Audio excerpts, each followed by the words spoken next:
Quelle est votre spécialité? Gendarme, BEM. Je vois ici infanterie et gendarme. École royale militaire, ce sont les deux spécialités.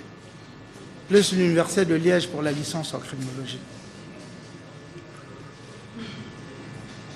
Vous êtes dans l'armée ou dans la police depuis quand? Le 1er juillet 1978. Là, c'est dans l'armée. Dans l'armée, bon, il y a eu basculement d'un côté comme de l'autre dans la carrière. Donc, disons, vous êtes au service de la nation sous le drapeau depuis 1978. Ok.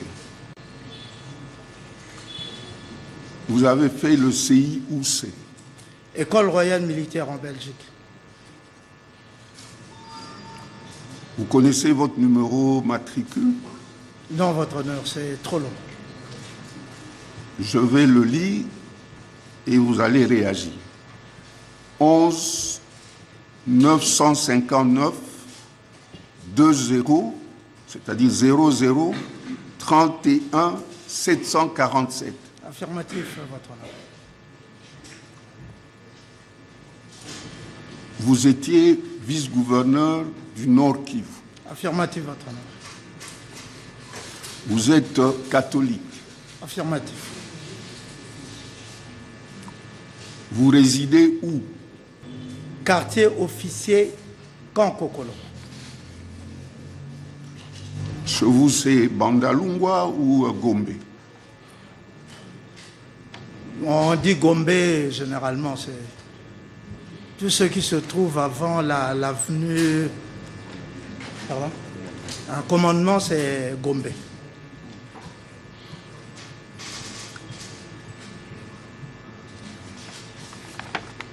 Vous êtes assisté, me semble-t-il. Oui, oui, votre honneur. Vos conseils peuvent se faire identifier. En commençant par le précédent. Monsieur le Premier Président, il est assisté constitutionnellement par ses conseils, Maître Étienne Lombela. Je suis avocat au Congo central et à Kinshasa Matete, défense conjointe. Maître Lukanga Serge, avocat au barreau de Kinshasa Matete. Conjointement avec Maître Igor Ndeki Labola, avocat au barreau près la cour d'appel de Kinshasa Matete. Le suivant. Conjointement avec Maître Gilles Mangani Elonga du barreau de Kinshasa Matete. Conjointement avec Maître Gislain Okito Okenge du barreau de Kinshasa Matete et Kwilu. Conjointement avec Maître Christophe Lukinou, je suis avocat au barreau du Congo central. Défense conjointe, Maître François Lala, avocat au barreau de Kinshasa Matete.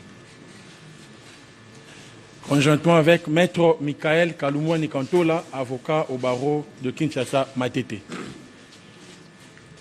Conjointement avec Ornov Lefidialungana, avocat au barreau près la cour d'appel de Kinshasa Matete. Conjointement avec Maître Pius Kanda, avocat au barreau près la cour d'appel Matete.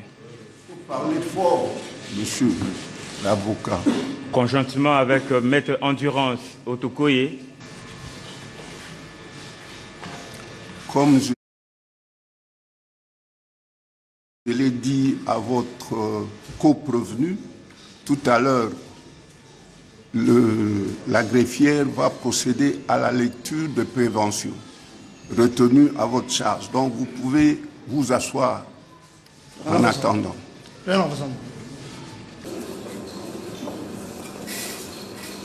J'ai reçu quelques correspondances des avocats, c'est-à-dire des conseils qui sont ici, demandant à lever copie des pièces du dossier. J'ai aussi constaté que vous êtes nombreux et je ne pense pas que vous ayez eu l'occasion de lire ou de prendre connaissance de dossiers. Alors, je ne sais pas si vous avez d'autres préalables, mais la Haute Cour voudrait vous donner le temps de lire le dossier, de lever copie, de prendre sûrement contact avec vos prévenus, enfin vos clients, de manière à ce que nous puissions nous retrouver ici, bien sûr, pour aborder le dossier, c'est-à-dire le fond du dossier.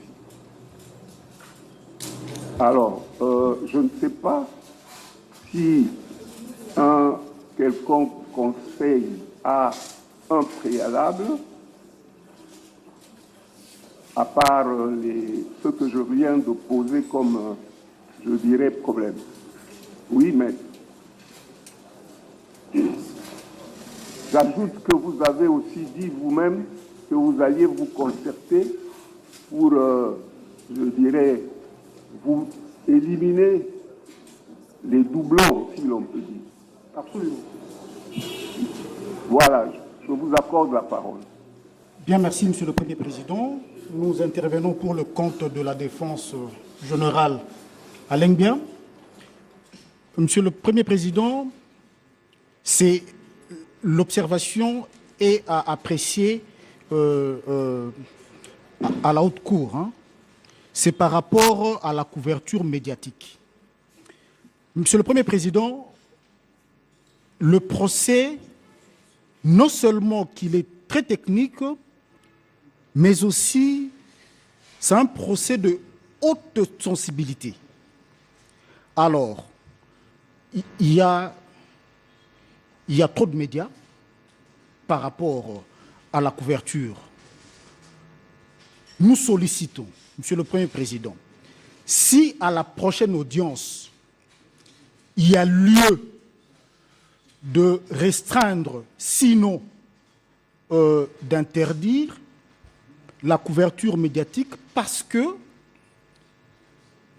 nous sommes encore en guerre et le procès peut être répercuté.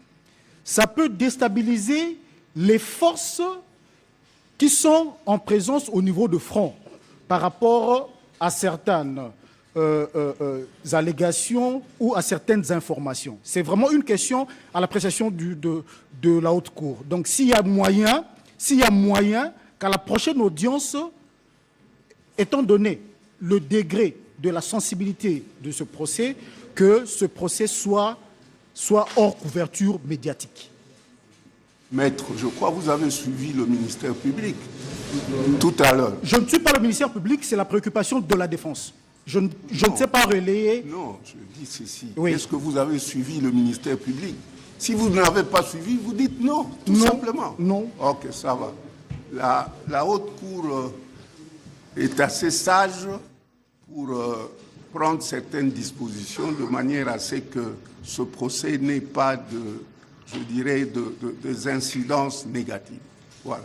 Merci, Monsieur le Premier Président. Il y a la deuxième préoccupation liée à l'état de santé précaire du général Alain Bien. Vous avez vu, récemment ici, il ne savait même pas se tenir debout hein, pour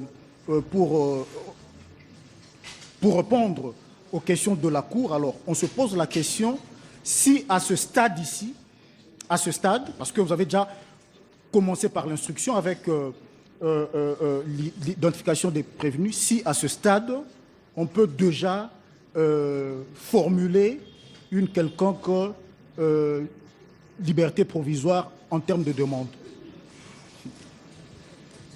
D'abord, en ce qui concerne l'état de santé du prévenu, l'administration est là.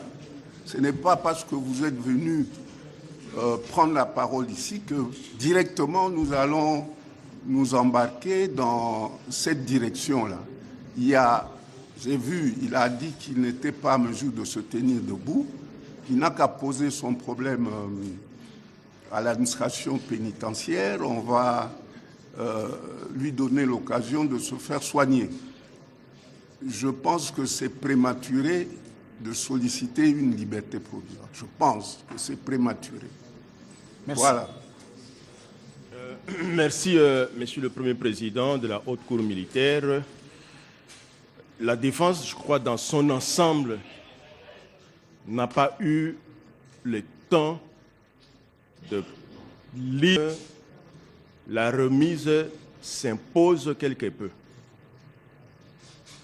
La question, c'est de savoir à quelle date accorder cette remise et instruire également le greffe pour permettre aux différents cabinets, lorsqu'ils vont venir pour lever copie, que cela soit assez rapide.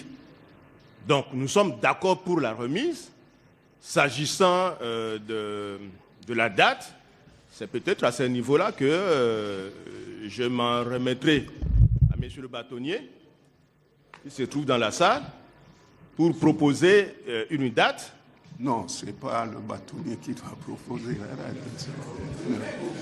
C'est une proposition. Non. Le bâtonnier va proposer et la Cour va décider. C'est plutôt à la Cour de proposer une date et elle va recueillir les avis des uns et des autres et décider. Ce n'est pas le bâtonnier qui... Non, je dis le bâtonnier propose... Non, je ne suis pas d'accord à ce que, que la Cour fasse ce qu'elle estime nécessaire pour la défense de nos clients. Ok. Merci. Il y a encore une autre préoccupation? Je crois qu'il n'y en a plus. Ok. Nous sommes le 13.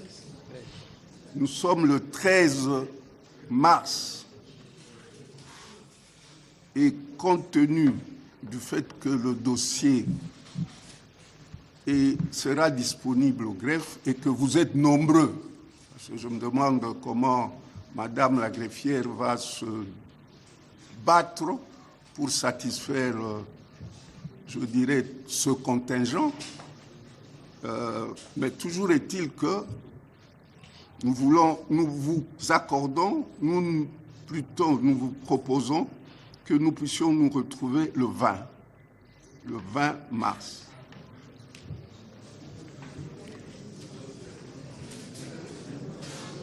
Le 20 mars. Alors, je voudrais avoir les avis des uns et des autres.